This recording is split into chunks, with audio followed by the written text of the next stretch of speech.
Hello students, welcome to the second part of chapter Civilizing the Native, Educating the Nation. In previous video, we read about William Jones who has deep respect for Indian culture. But in this video, we are going to learn about other British officials who were against Orientalists. From the early 19th century, many British officials began to criticize the Orientalist vision of learning. According to them, Eastern knowledge was full of errors and unscientific knowledge. They thought that it was just waste of money to promote Oriental institutions. Many officials criticized Orientalism and Orientalists. James Mill was one of them. He declared that there should not be taught what the natives wanted or what they respect. He said the aim of education ought to be teach what was practical. So Indians should be made familiar with the scientific and technical advances that West has made. Another British official, Thomas Babington Macaulay, was also agree with the views of James Mill. He was also against Orientalism. He saw Indians as uncivilized that needed to be civilized. According to him, no branch of Eastern knowledge could be compared to what England had produced. He thought that the language produced by England was superior. Macaulay said that a single shelf of a good European library was worth the whole native literature of India and Arabia. He urged that the British government in India stop wasting public money in promoting the Oriental institutions. Macaulay gave extra emphasis to English and felt the need of teaching the Indians English so that they could read some of the finest literature the world had produced. Here is Thomas Macaulay who introduced English language in India. Key points of Macaulay's Minute. English Education Act of 1835 was passed. English was introduced as medium of instruction for higher education. It also stopped the promotion of Oriental institutions like the Calcutta Madrasa and Banaras Sanskrit College. Textbooks in English also started producing for schools. Charles Wood also played an important role in implementing the new education policy. Efforts made by Charles Wood are known as Wood's Dispatch. In 1854, the Court of Directors of the East India Company in London sent an educational dispatch to the Governor-General of India, which was issued by Charles Wood, who was the President of Board of Control of the company. Hence, came to be known as Wood's Dispatch. It gave more importance to practical benefits of education. For example, studying of commerce and economic will help people in buying and selling, in trade and industries. Wood's dispatch argued that European learning would improve the moral character of Indians. This would make them truthful, honest, and hence supply the company with civil servants who could be trusted. The literature of East could not develop the skills required for administration and sense of duty. Many attempts were made to bring changes in the system of schools. Educational department of the government were set up to extend control over all matters regarding education. Steps were taken to establish a system of university education. In 1857, universities were set up in Calcutta, Madras, and Bombay.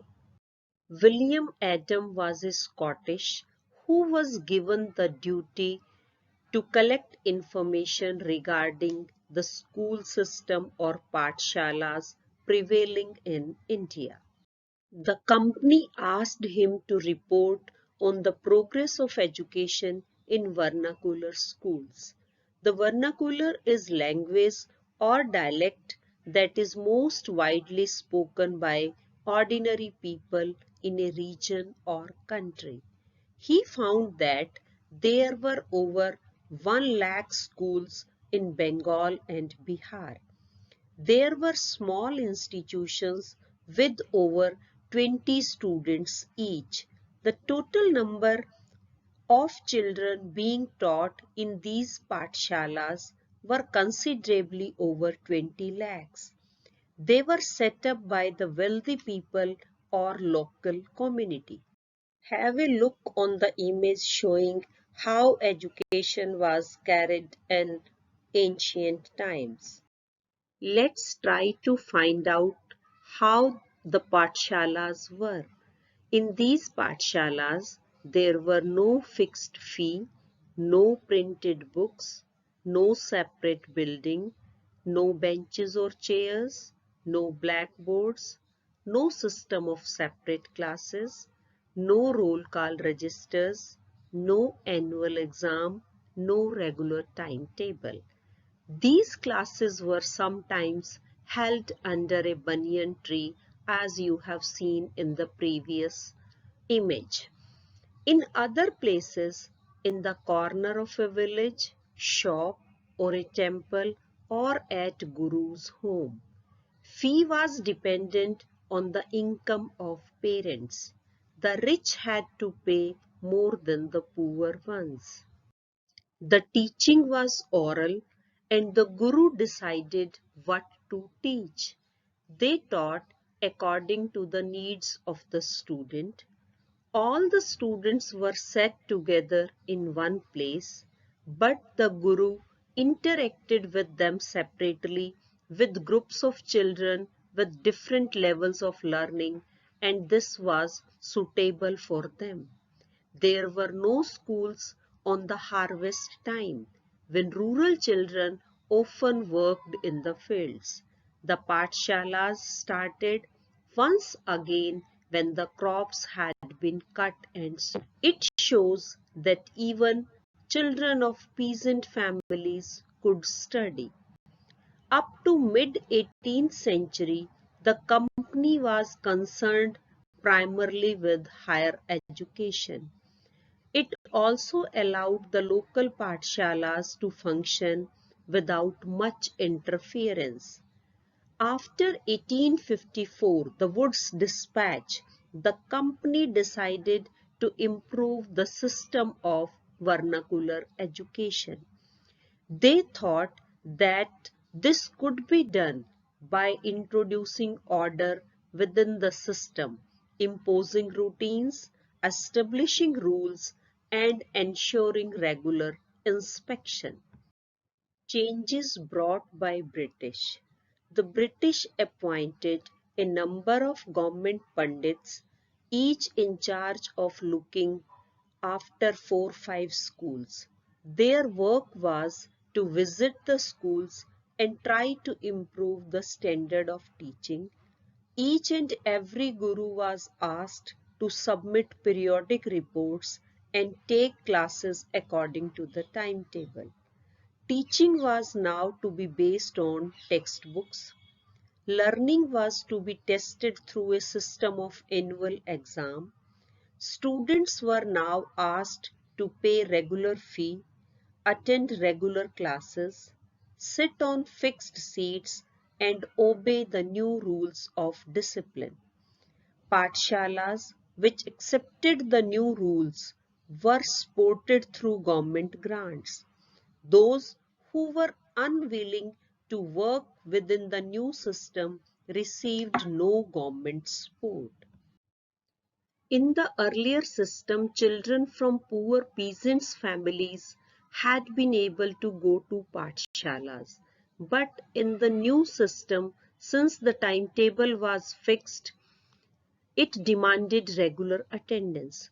Even during the harvest time, when children of poor families had to work in the fields, inability to attend school came to be known as indiscipline, as evidence of lack of desire to learn. The British officials were not only people thinking about education in India.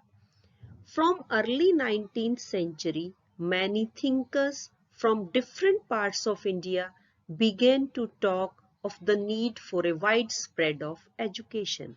They said this because they were impressed with the developments in the Europe. Some Indians felt that Western education would help modernize India. There were some Indians who were not in favor of Western education. We will read about that in the next video. Thank you.